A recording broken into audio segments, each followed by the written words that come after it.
Good morning बेटा। तो हम पढ़ रहे थे किंगडम मोनेरा में यू बैक्टीरिया में बैक्टीरिया को, ठीक है बेटा। तो आज हम उसमें एक टॉपिक स्टार्ट करते हैं, रिप्रोडक्शन इन बैक्टीरिया, ठीक बेटा। तो व्हाट इज रिप्रोडक्शन?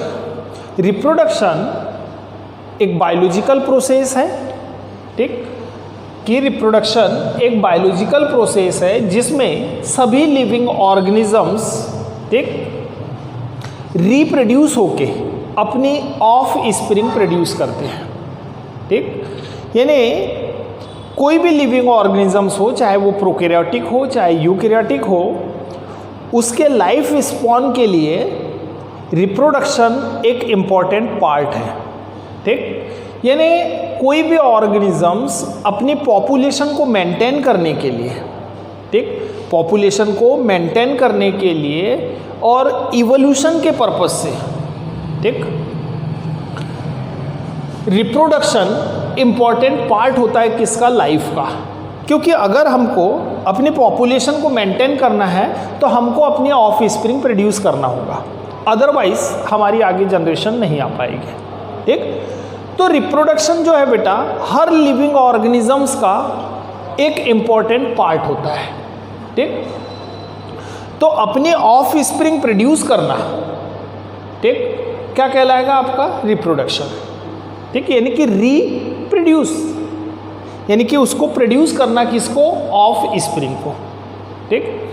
तो जो रिप्रोडक्शन है बेटा, रिप्रोडक्शन बैक्टीरिया में, ठीक, बैक्टीरिया में जो रिप्रोडक्शन है वो 3 प्रकार का रिप्रोडक्शन पाया जाता है। एक होता है बेटा वेजिटेटिव रिप्रोडक्शन, ठीक, फर्स्ट क्या है? Vegetative reproduction. सेकंड है असेक्सुअल रिप्रोडक्शन एंड थर्ड है सेक्सुअल रिप्रोडक्शन। तो बैक्टीरिया में वैसे तो बेटा कोई सेक्स ऑर्गन नहीं पाए जाते हैं, ठीक, यानी कि बैक्टीरिया ना तो मेल होते हैं ना तो फीमेल होते हैं, ठीक। तो बैक्टीरिया में कोई सेक्स ऑर्गन नहीं पाए जाते, तो उस बेस पे हम उसमें सेक्सुअल रिप्रोडक्शन तो पाया ही नहीं जाना चाहिए, ठीक। लेकिन जो बैक्टीरिया में जेनेटिक रिकॉम्बिनेशन की प्रोसेस होती है, ठीक, इसके पहले भी हमने डिस्कस कर चुके हैं जेनेटिक रिकॉम्बिनेशन, कि जेनेटिक मटेरियल यानी कि डीएनए का उनका एक्सचेंज होना, ठीक, कि 2 ऑर्गेनिजम्स के बीच जो जेनेटिक मटेरियल है वो अगर एक्सचेंज होते हैं, ठीक, तो उसको हम बोलते हैं जेनेटिक रिकॉम्बिनेशन की प्रोसेस। तो उस जेनेटिक रिकॉम्बिनेशन को ही यहाँ पे हम क्या बोलते हैं? सेक्सुअल रिप्रोडक्शन, ठीक। इतना क्लियर है? तो बेटा जो वेजिटेटिव रिप्रोडक्शन है, इसको वेजिटेटिव रिप्रोडक्शन इसलिए कह रहे हैं कि इसमें बैक्टीरियल सेल का वेजिटेटिव पार्ट इन्वॉल्व होता है, ठीक। वेजिटेटिव पार्ट इन्वॉल्व हो रहा है किसमें? रिप्रोडक्शन में, तो इसलिए इसको हम क्या बोल रहे हैं? Vegetative reproduction. अब बेटा वेजिटेटिव किसको बोलेंगे हम?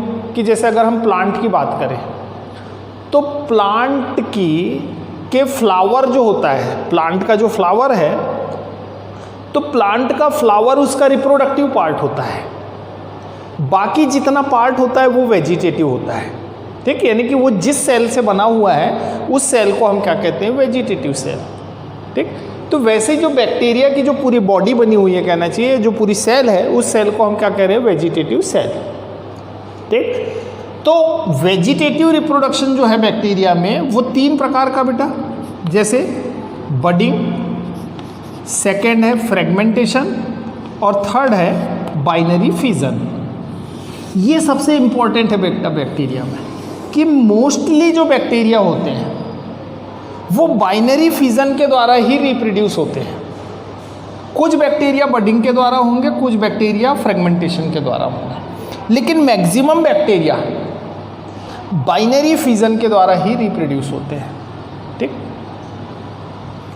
अब यहाँ पे बेटा एक हमने लिखा हुआ है असेक्सुअल रिप्रोडक्शन। असेक्सुअल रिप्रोडक्शन हम किसको कहते हैं? कि जब ऐसा रिप्रोडक्शन जिसमें सिंगल पेरेंट इन्वॉल्व हो।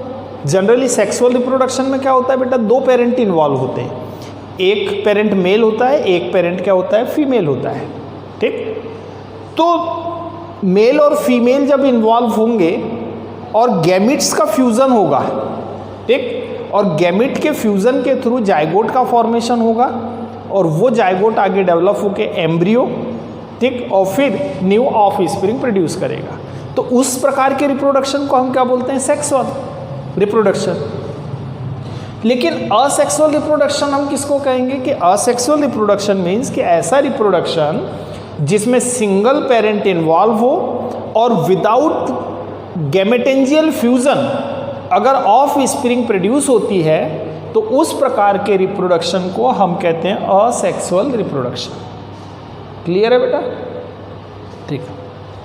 तो असेक्सुअल रिप्रोडक्शन भी 3 प्रकार का बेटा हम पढ़ते हैं mainly, by endospore, by conidia, by zoospore, ठीक, और सेक्सुअल रिप्रोडक्शन यानी कि जेनेटिक रिकॉम्बिनेशन, ठीक। तो ये 3 प्रकार का है, कॉन्जुगेशन, ट्रांसफॉर्मेशन और ट्रांसडक्शन, ठीक है बेटा। तो अब आज हम पढ़ते हैं बेटा इसकी वेजिटेटिव रिप्रोडक्शन की प्रोसेस, ठीक। तो वेजिटेटिव रिप्रोडक्शन में फर्स्ट प्रोसेस है आपकी क्या? बडिंग की, ठीक। सिंपल प्रोसेस है बेटा ये सब रिप्रोडक्शन की, जनरली आपने 10th में भी इसका नाम सुना होगा। तो जो बडिंग की प्रोसेस है बेटा, ठीक, बडिंग की प्रोसेस के द्वारा कौन से बैक्टीरिया रिप्रोड्यूस होते हैं? ऐसे बैक्टीरिया जो रॉड शेप होते हैं, ठीक। मैंने आपको बैक्टीरिया का शेप एंड साइज पढ़ाया था कि एक राउंड शेप बैक्टीरिया जिसको हम क्या बोलते हैं? कोकस बोलते हैं। दूसरा होता है रॉड शेप बैक्टीरिया जिसको हम क्या बोलते हैं बेटा? बैसिलस बोलते हैं। तो जो बैक्टीरिया बैसिलस होंगे यानी कि जो रॉड शेप होंगे, ठीक, तो रॉड शेप बैक्टीरिया में बडिंग की प्रोसेस के द्वारा रिप्रोडक्शन पाया जाता है, ठीक। तो इस प्रोसेस में क्या होता है कि जो ऑर्गेनिजम्स हैं या जो बैक्टीरिया है वो बैक्टीरिया एक ट्यूब लाइक स्ट्रक्चर का फॉर्मेशन करता है, यानी कि इस पेरेंटल बॉडी के ऊपर एक ट्यूब लाइक स्ट्रक्चर का फॉर्मेशन होगा, स्मॉल ट्यूब लाइक स्ट्रक्चर का फॉर्मेशन होगा, ठीक। ये जैसे इस बैक्टीरिया का ये जेनेटिक मटेरियल होगा, ठीक।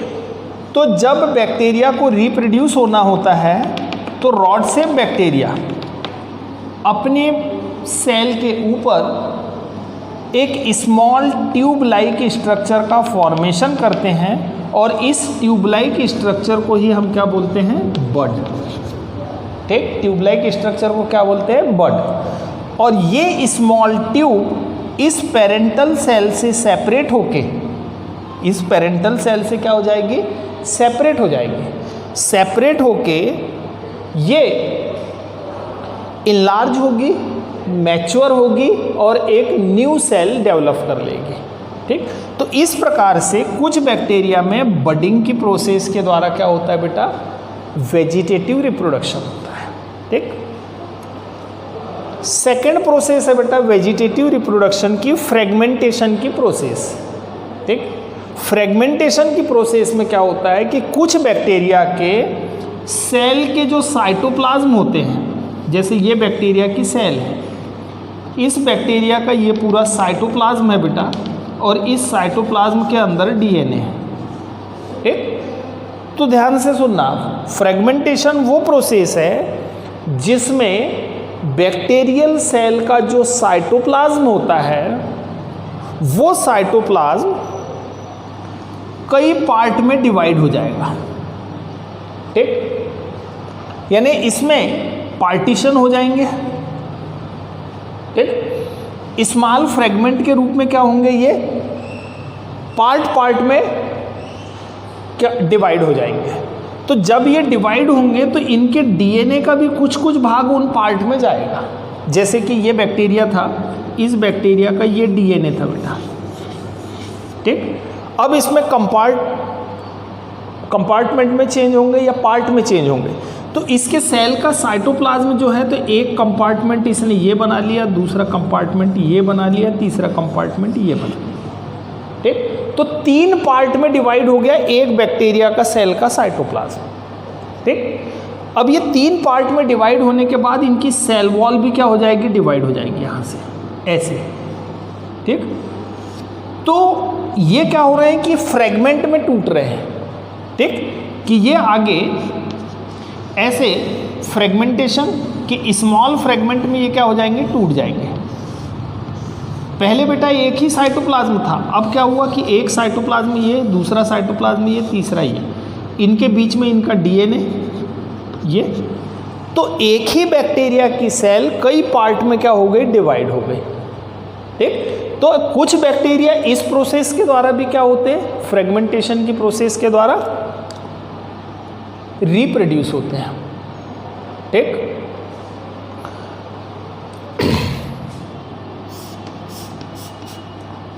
थर्ड प्रोसेस आती है बेटा बाइनरी फिजन। ये इंपॉर्टेंट प्रोसेस है कि कुछ बैक्टीरिया बाइनरी फिजन के द्वारा डिवाइड होते हैं।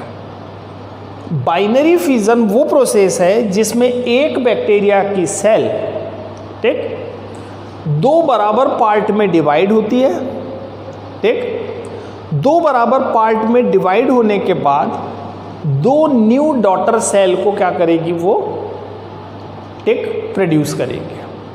तो बाइनरी फिजन के द्वारा जनरली जो बैक्टीरिया होते हैं वो रिप्रोड्यूस होते हैं, ठीक। तो बाइनरी फिजन में कैसी प्रोसेस होगी बेटा, वो देख लो आप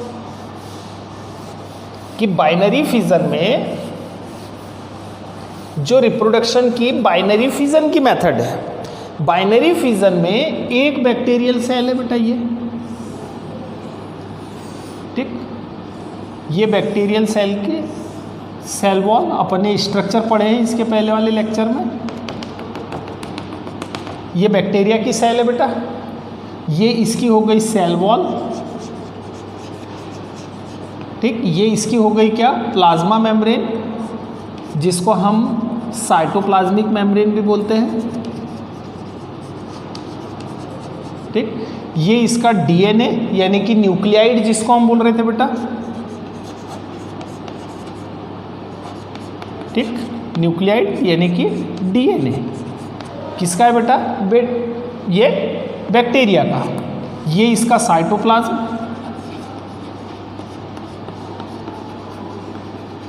ठीक। तो बाइनरी फिजन में क्या होगा कि सबसे पहले ये बैक्टीरियल सेल का जो डीएनए है बेटा, ये जो डीएनए है, ठीक, तो ये डीएनए डिवाइड होगा या सेपरेट होगा, ठीक। इसका डीएनए या तो रेप्लिकेट होगा यानी कि एक डीएनए से वहां पे क्या बनेंगे, 2 डीएनए, क्योंकि 2 सेल बननी है बैक्टीरिया की, ठीक। तो बैक्टीरिया की जो सेल है, तो सेल का डीएनए पहले क्या होगा, डबल होगा, ठीक। तो सेल का डीएनए डबल होने के बाद इसकी जो साइटोप्लाज्मिक मेम्ब्रेन है बेटा, ये साइटोप्लाज्मिक मेम्ब्रेन इनलार्ज होगी और जो डीएनए है वो डीएनए क्या हो जाएंगे, सेपरेट हो जाएंगे, ठीक। तो सबसे पहले बेटा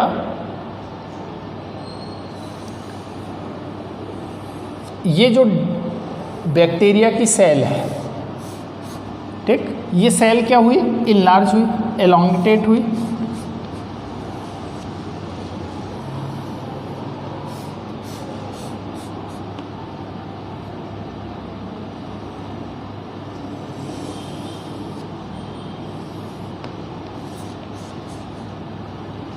यहाँ पे क्या हुआ था बेटा कि डीएनए जो था, तो जैसे कि एक डीएनए था, मान लीजिए ये एक डीएनए था, ठीक। तो एक डीएनए से क्या हुआ था, 2 डीएनए, ठीक। तो डीएनए का यहाँ पे क्या हुआ, रेप्लिकेशन, डीएनए रेप्लिकेट, ठीक। इसका डीएनए क्या हुआ, रेप्लिकेट हुआ। रेप्लिकेट यानी कि बेटा इसकी कॉपी तैयार होना, किसकी, इस डीएनए की। तो बैक्टीरिया की सेल में पहले एक डीएनए था, एक डीएनए से क्या हुआ, 2 डीएनए बने, ठीक। 2 डीएनए बनने के बाद अब ये सेल प्रिपेयर होगी किस चीज़ के लिए, बाइनरी फिजन के लिए। तो तो सबसे पहले क्या होगा, सेल का एलोंगेशन होगा, यानी कि सेल अपने साइज में बड़ी होगी। सेल साइज में बड़ी होने के बाद ये डीएनए जो है तो ये सेपरेट हो जाएंगे, ठीक। तो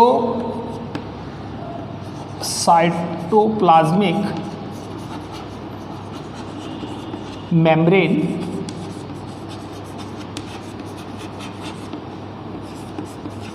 elongate and DNA separate, ठीक। तो साइटोप्लाज्मिक मेम्ब्रेन जो थी ये एलोंगेट हुई और जो डीएनए बने थे ये डीएनए दोनों तरफ सेपरेट हो जाए। तो एक डीएनए इधर आ गया बेटा, एक डीएनए इधर आ गया, ठीक। तो ये प्रोसेस हुई। अब ये प्रोसेस होने के बाद इसकी जो साइटोप्लाज्मिक मेम्ब्रेन है बेटा ये अंदर की तरफ ऐसी पेनिट्रेट करेगी, ठीक। यानी कि क्रॉस वॉल का फॉर्मेशन होगा, एक सेप्टा का फॉर्मेशन होगा, यानी इसका साइटोप्लाज्म दो पार्ट में डिवाइड हो जाएगा, ठीक। तो नेक्स्ट स्टेप में क्रॉस वॉल फॉर्मेशन,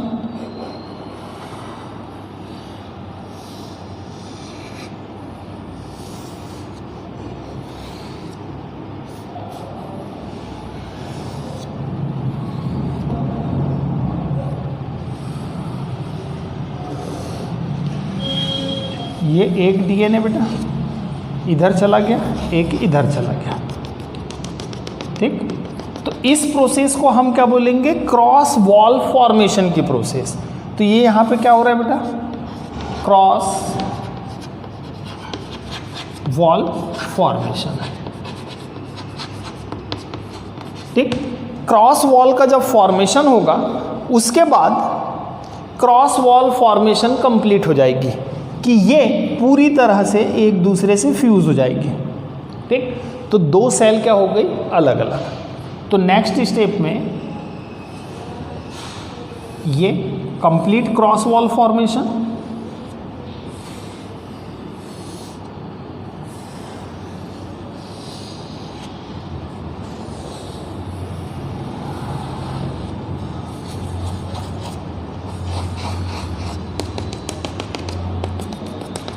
इसको हम लिखेंगे क्रॉस वॉल फॉर्मेशन कंप्लीट, ठीक। क्रॉस वॉल का फॉर्मेशन कंप्लीट हुआ बेटा। अब कंप्लीट होने के बाद ये दोनों सेल अलग अलग हो जाएंगे। तो दो डॉटर सेल यहाँ प्रोड्यूस हुई, ठीक। दो क्या हुई बेटा, डॉटर सेल प्रोड्यूस हुई। तो इस प्रोसेस को हम बोलते हैं बाइनरी फिजन की प्रोसेस, ठीक।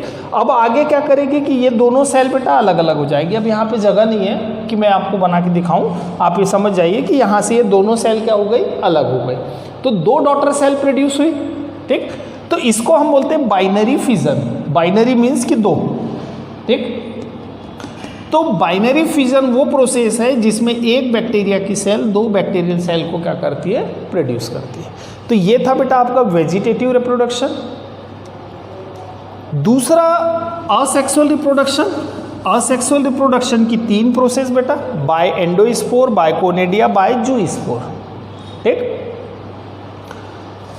तो असेक्सुअल रिप्रोडक्शन क्या है ये मैंने आपको बता दिया था बेटा कि असेक्सुअल रिप्रोडक्शन वो प्रोसेस है जिसमें सिंगल पेरेंट इन्वॉल्व होगा और without gametangial fusion offspring produce होगी। तो उस प्रोसेस को हम क्या बोलते हैं, असेक्सुअल रिप्रोडक्शन की प्रोसेस। असेक्सुअल रिप्रोडक्शन में by endospore, by conidia, by zoospore, ये तीन प्रोसेस है बेटा। तो ये देखिए आप, ये तीनों प्रोसेस कैसी होगी कि बाय एंडोस्पोर की जो प्रोसेस है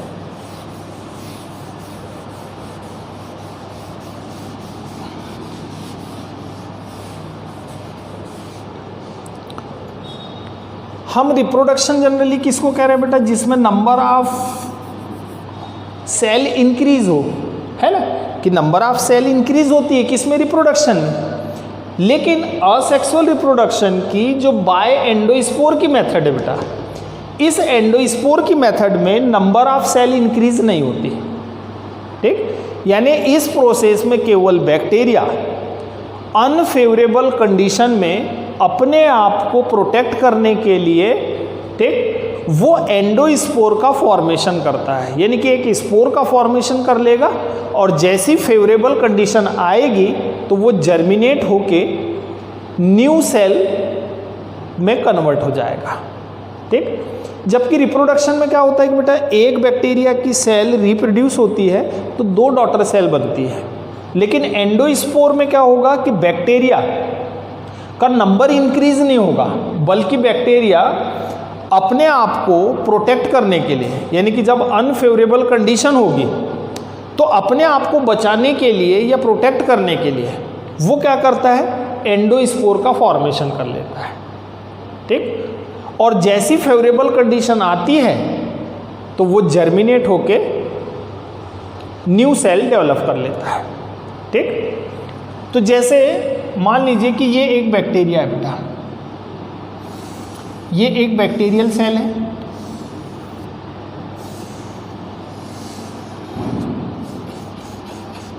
ठीक, ये बैक्टीरियल सेल है।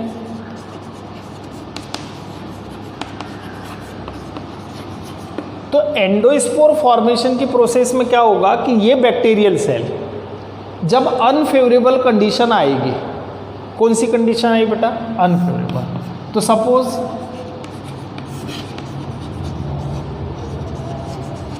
अनफेवरेबल कंडीशन, ठीक, कि जैसे टेम्परेचर एकदम हाई हो जाए और बैक्टीरिया ऐसा है कि वो एक नॉर्मल टेम्परेचर पे सरवाइव करने वाला है, जैसे 35 से 40 डिग्री सेंटीग्रेड, और टेम्परेचर अगर हो जाए 50 एबो, तो उस कंडीशन में उसको उस टेम्परेचर में जीवित रहना है ना।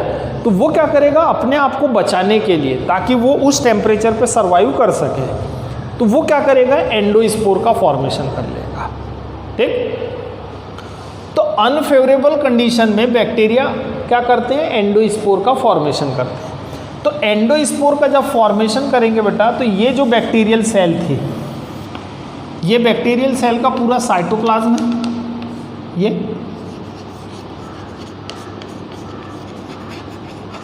ठीक, ये इसकी सेल वॉल है और ये इसकी क्या है बेटा, मेम्ब्रेन, ठीक। तो अनफेवरेबल कंडीशन में ये क्या करेगा कि एंडोस्पोर का फॉर्मेशन करना है, तो इसका पूरा साइटोप्लाज्मिक मटेरियल सिंक हो जाएगा, ठीक, सिंक होगा और सेंटर में आ जाएगा, ठीक। साइटोप्लाज्मिक मटेरियल इसका क्या हुआ, सिंक हुआ, ठीक, और ये क्या हो गया, सेंटर में आ गया। तो ये पूरी प्लाज्मा मेम्ब्रेन है इसकी, ये तो इसने सेल वॉल को छोड़ के पूरा सिंक हो गया। क्या सिंक हुआ है बेटा, साइटोप्लाज्म, ठीक। ये इसकी सेल वॉल थी, ये थी सेल वॉल, तो सेल वॉल के मिडिल में आ गया इसका क्या, पूरा साइटोप्लाज्म, ठीक। ये साइटोप्लाज्म आ गया बेटा, यहाँ पे इसका डीएनए आ गया, ठीक। तो ये क्या करता है कि जैसे अनफेवरेबल कंडीशन आती है तो अपने आप को प्रोटेक्ट करने के लिए इसका साइटोप्लाज्म सिंक होता है। सिंक होने के बाद ये साइटोप्लाज्म के चारों तरफ एक थिक वॉल का फॉर्मेशन कर लेता है, ठीक, जिसको हम बोलते हैं एंडोस्पोर वॉल।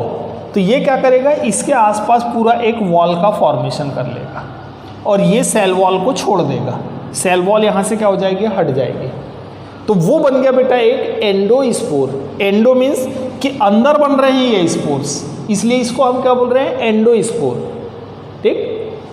तो ये एक एंडोस्पोर का फॉर्मेशन करेगा, यानी कि ऐसे डबल लेयर या ट्रिपल लेयर थिक वॉल का फॉर्मेशन करेगा। किसके आसपास थिक वॉल का फॉर्मेशन कर रहा है बेटा, इसके आसपास, ठीक। तो ये इसके आसपास इसने ऐसी डबल लेयर थिक वॉल का फॉर्मेशन कर लिया। ये एक थिक वॉल बन गई, किसकी बेटा, एंडोस्पोर की। ये थिक वॉल बनी, इसके अंदर इसका पूरा साइटोप्लाज्मिक मटेरियल पैक हो गया।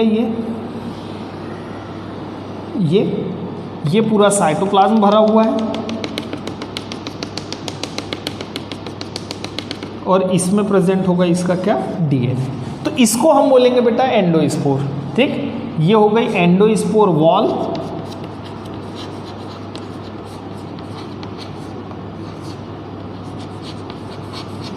एंडोस्पोर वॉल, ठीक, ये हो गया साइटोप्लाज्म,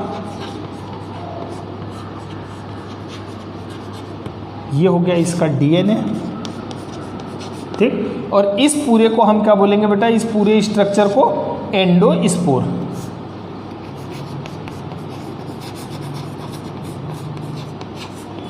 ठीक, तो इस प्रकार से जैसे अनफेवरेबल कंडीशन आई बेटा, तो बैक्टीरिया ने क्या किया, एक एंडोस्पोर का फॉर्मेशन किया, एंडोस्पोर बन गए।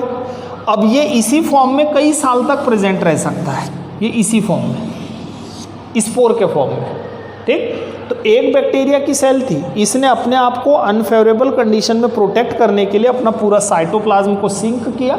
सिंक करने के बाद इस साइटोप्लाज्मिक मेम्ब्रेन के आसपास, ठीक, इस साइटोप्लाज्मिक मेम्ब्रेन के आसपास क्या किया बेटा, इसने एक थिक वॉल का फॉर्मेशन कर लिया।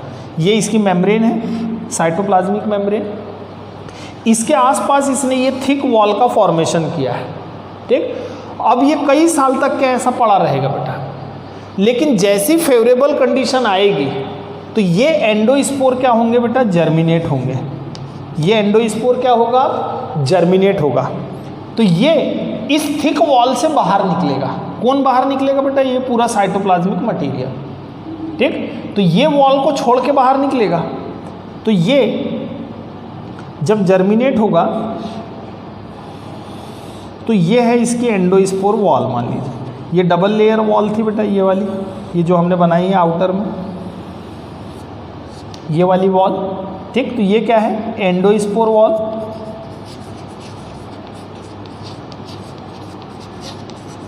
ठीक।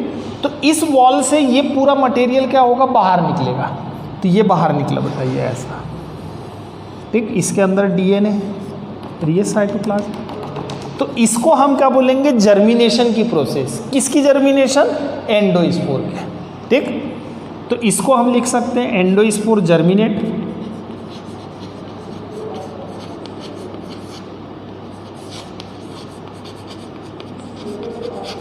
ठीक। ये जर्मिनेट हुआ बेटा।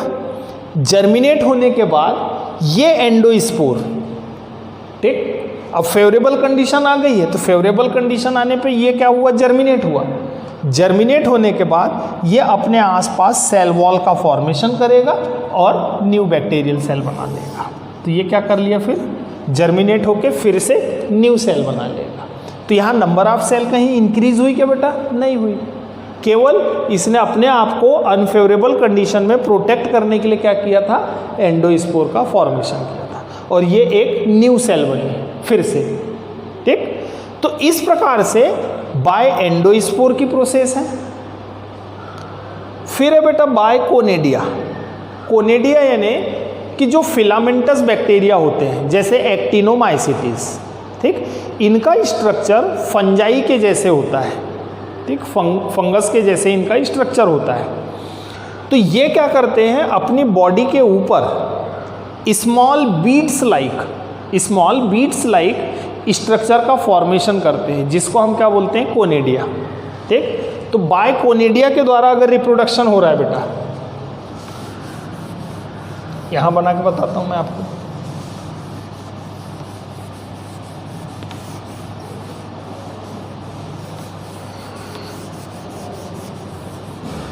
ठीक, क्या मेथड है बेटा, bye conidia.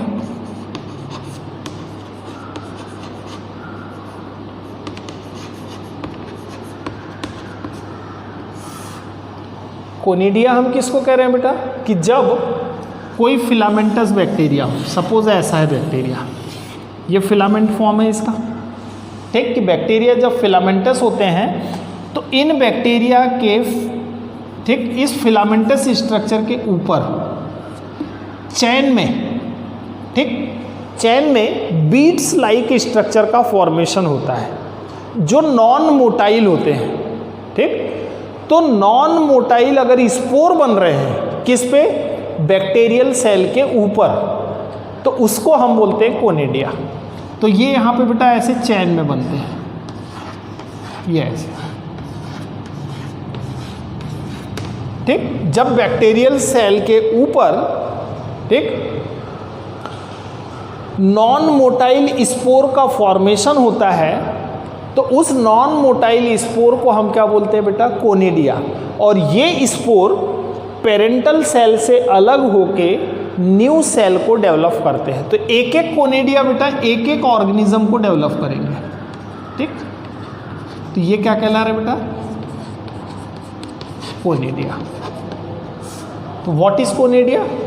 Conidia are non motile spore, ठीक, नॉन मोटाइल स्पोर। तीसरी मेथड है बेटा बाय जू स्पोर। क्या लिखे थे हमने? बाय जू स्पोर। जू स्पोर मीन्स कि जब बैक्टीरियल सेल में मोटाइल स्पोर का फॉर्मेशन होगा, जिसमें 2 फ्लैजिला या 1 फ्लैजिला पाया जाएगा, ठीक। तो ये नॉन मोटाइल स्पोर थे बेटा। नॉन मोटाइल स्पोर बैक्टीरिया के फिलामेंट पे प्रोड्यूस हो रहे थे। वैसे ही कुछ बैक्टीरिया में मोटाइल स्पोर का फॉर्मेशन होता है। उस मोटाइल स्पोर को हम क्या कहते हैं? जू स्पोर। तो मोटाइल स्पोर किस में बनते हैं बेटा? राइजोबियम में। राइजोबियम बैक्टीरिया, ठीक। राइजोबियम बैक्टीरिया में रिप्रोडक्शन किसके द्वारा होगा बेटा? बाय जू स्पोर। तो देखो बैक्टीरिया में ऐसे जू स्पोर बनेंगे, ये ऐसे।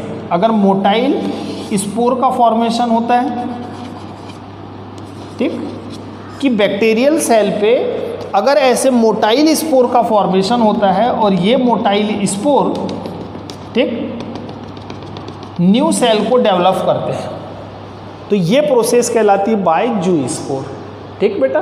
तो आज हमने पढ़े वेजिटेटिव रिप्रोडक्शन की 3 method, budding, fragmentation and binary fission. Asexual reproduction की 3 method, by endospore, by conidia, by zoospore. अब कल पढ़ेंगे बेटा सेक्सुअल रिप्रोडक्शन।